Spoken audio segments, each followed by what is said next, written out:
What's up, everyone, and welcome back. Today, I'm going to be going over my top 10 list for New Comic Book Day, December 15th, 2021. I picked up a total of 10 issues this week, but this is going to be my last top 10 list living in Oklahoma. After this top 10 list and Sunday's previews video, I'm officially going to be moved into my new house in Pennsylvania. I've got an entire new studio to set up, and I'm so excited for it.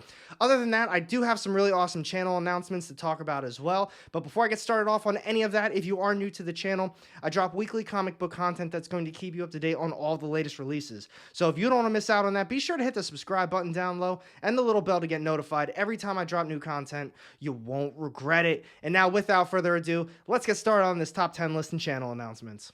So I hope you all are having a fantastic day so far today. Now, before I get started off on this week's top 10 list, I just want to say a big thank you to everybody who I've met over the years living here in Oklahoma City. Whether it was at different comic shops, Comic Cons, I really am grateful for this community and just the experiences you guys shared with me. So thank you for everything. And now a huge thank you to New World Comics in Oklahoma City. You guys have been my LCS for the last few years since I've been here in Oklahoma.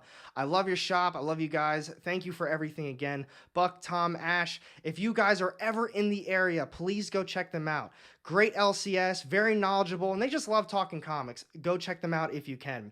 But now, other than that, so some of the channel updates, I am working on a few weekly segments that are going to be kind of in addition to the new comic book day stuff. Some of them is going to be live streams. I'm not going to be getting too in-depth with it. Be sure to hit that subscribe button with the notification bell so you can be up to date on everything.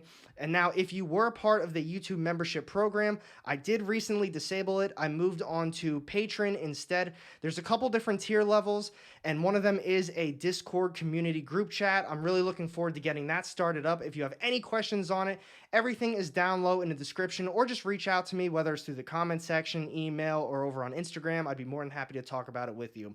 And now, as always, with this top 10 list, just be aware, there's probably going to be spoilers. I get really excited talking about these books, and sometimes I let some stuff slip up, but I am going to put a spoiler tag down low before I get too into the books. But now, let's move on to this top 10 list. Alright, so finally, to kick this top 10 list off first, we've got coming in at number 10 this week, this is Marvel's Hulk, issue number 2. This is cover A.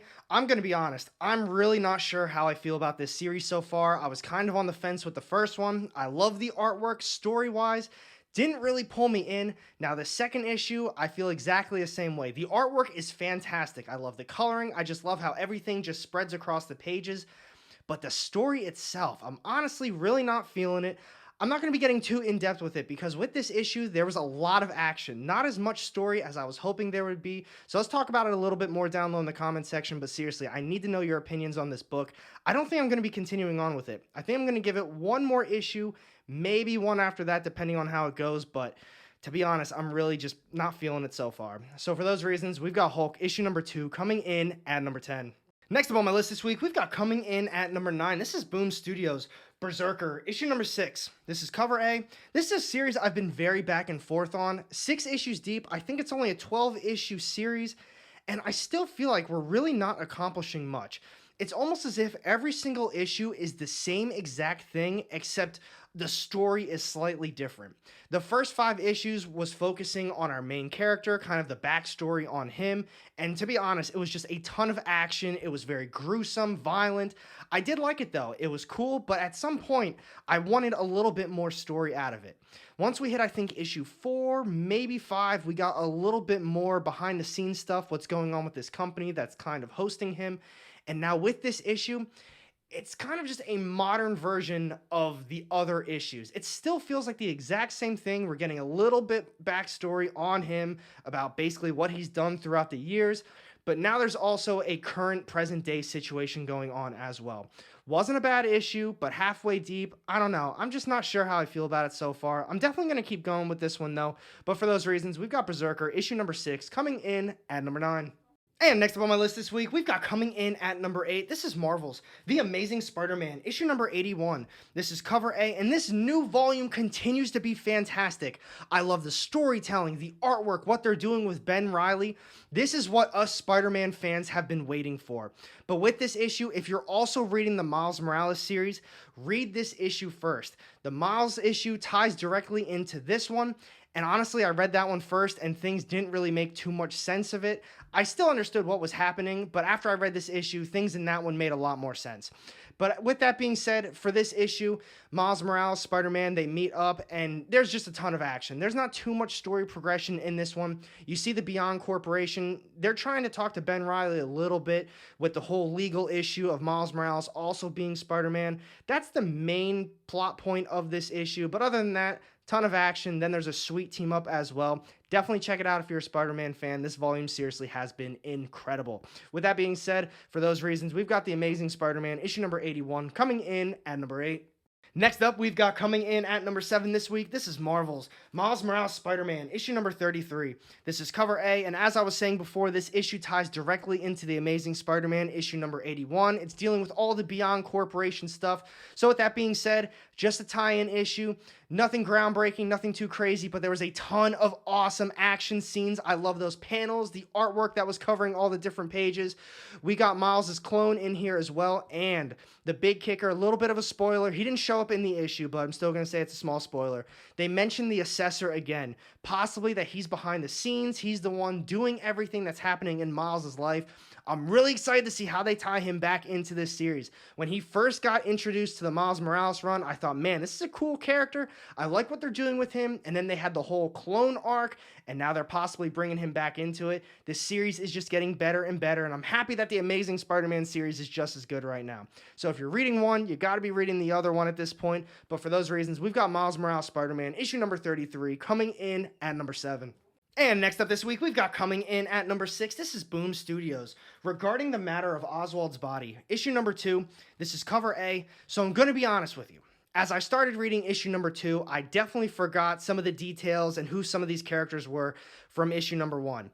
The beginning of this issue was a little fuzzy. I didn't really know what exactly was going on, but once we hit the middle of that issue and everything started popping off, I was like, man, I am in this right now. I'm really digging it. I'm really excited to see where they go with that story, especially because they left us on this cliffhanger. So this is going to be a small spoiler. So in this issue, we've got our main cast of characters. They're kind of these, I don't want to call them nobodies, but just outcasts of society. Some of them have broken the law. Some of them just really don't have any families. So they've been tasked to, at this point you find out, to find somebody who kind of fits the same similarities as Lee Harvey Oswald. And then from there, they get tasked a few things. I'm not going to be getting into what they were tasked with.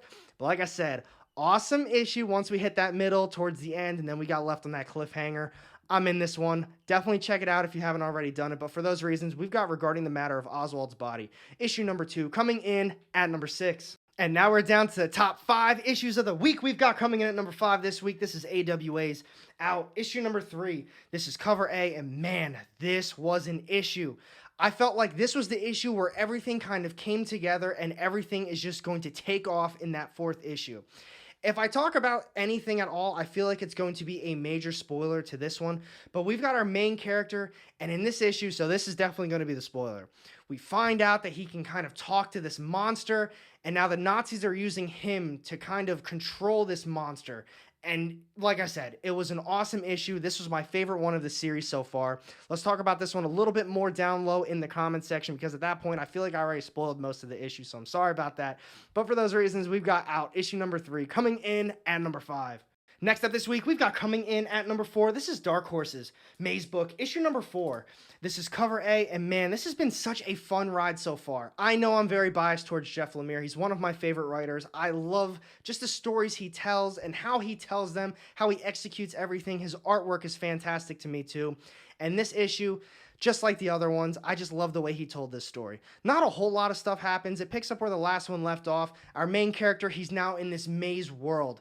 He meets up with a dog. They talk about things. Yes, I said a dog, but they're in a maze world. Things like that probably make sense. And they're just talking to each other. They're learning more about each other, and he's still trying to find his daughter.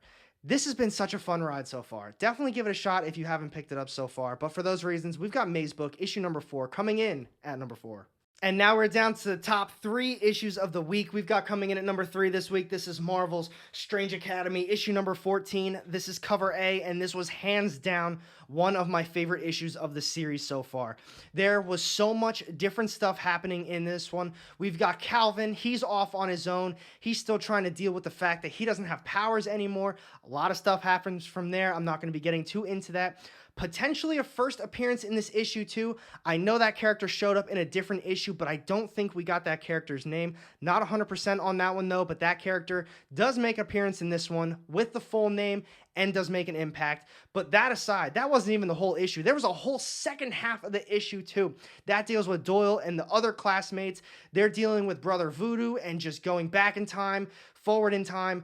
So many things happened. This was, hands down in my opinion, one of the best issues of the series so far. Let's talk about it more down low, but for those reasons, we've got Strange Academy, issue number 14, coming in at number 3. Down to the final 2. We've got coming in at number 2 this week. This is Image's Primordial, issue number 4. This is cover A. Some more Jeff Lemire goodness on the way. This series is so good.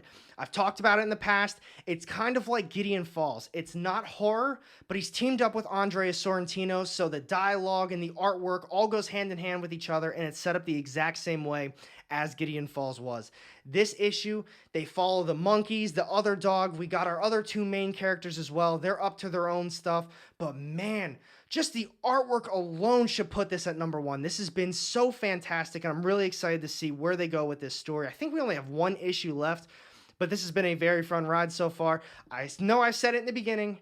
I am biased towards Jeff Lemire. I just love his style, and his stories are just fantastic in my opinion. If you're not a Jeff Lemire fan, or if there's other things that you read by him that you weren't too big of a fan of or you do love, I want to hear about it down low. But for those reasons, we've got Primordial, issue number 4, coming in at number 2. And this is it, my number 1 read of the week. We've got coming in at number 1 this week. This is Image's Newburn, issue number 2.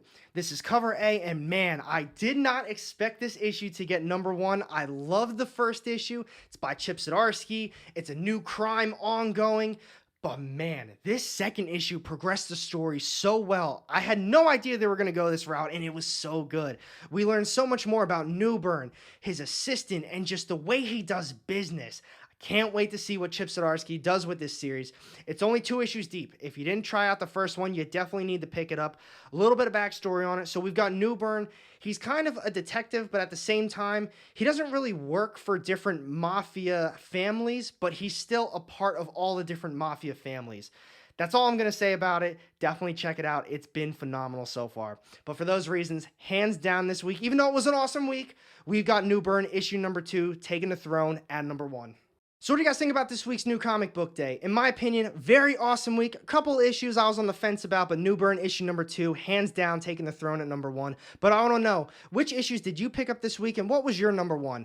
And thank you for watching this video. If you did enjoy it, make sure you hit that thumbs up button. And if you don't want to miss out on any of my upcoming content, go ahead and hit that subscribe button down low and the little bell to get notified. Every time I drop new content, you won't regret it. And I've got 2 more videos sitting off to the side here with more of my comic book content. Click on one of those, and I'll see you in the next one. Have a great day.